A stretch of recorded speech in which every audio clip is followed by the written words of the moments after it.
All right, let's take a quick look at how to play Follow Your Path, a game designed to get students to think about responsible decision making by having them consider wise decisions in a game context.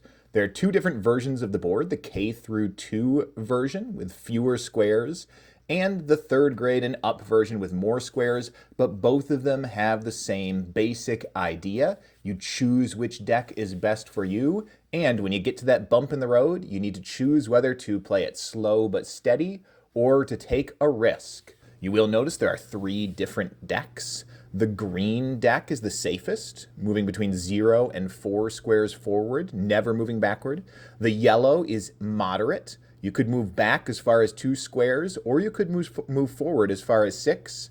The red is the riskiest. You could move backward as far as 4 squares, but on the plus side, you could move forward 8. In order to play, you need at least a couple players. For example, you might have Mr. Bear and Donatello. You each need a small game piece. Mr. Bear has chosen the ice cream cone. Donatello has chosen the itty bitty kitty. And then you will just have them play the game by taking turns, drawing cards, choosing which deck to draw from, and proceeding to play from there. Now, each player is going to take turns picking a card. They're going to try to choose wisely to think about which deck will be best for them. So, Mr. Bear, would you like to go first?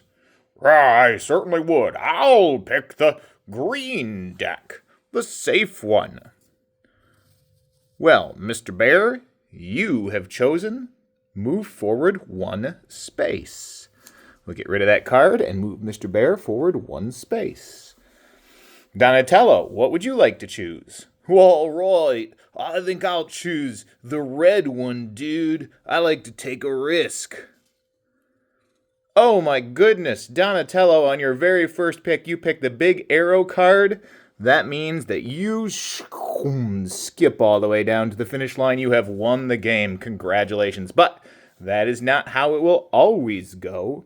If you ever get the big arrow card and it's not your first move, you have to go back to the very beginning. Now, if they play again, when someone gets to the bump in the road, they need to make a choice.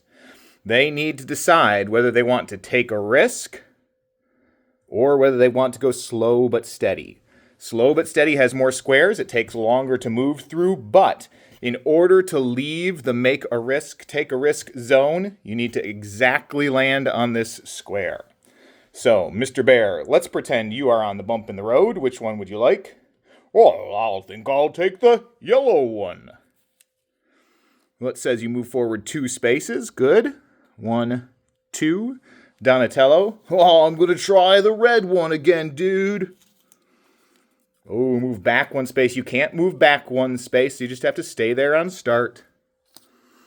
Mr. Bear. I think I'll take the yellow again, please.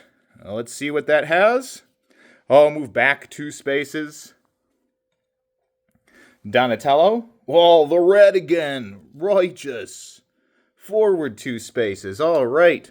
Forward 2 spaces. Mr. Bear. Let's try the yellow again.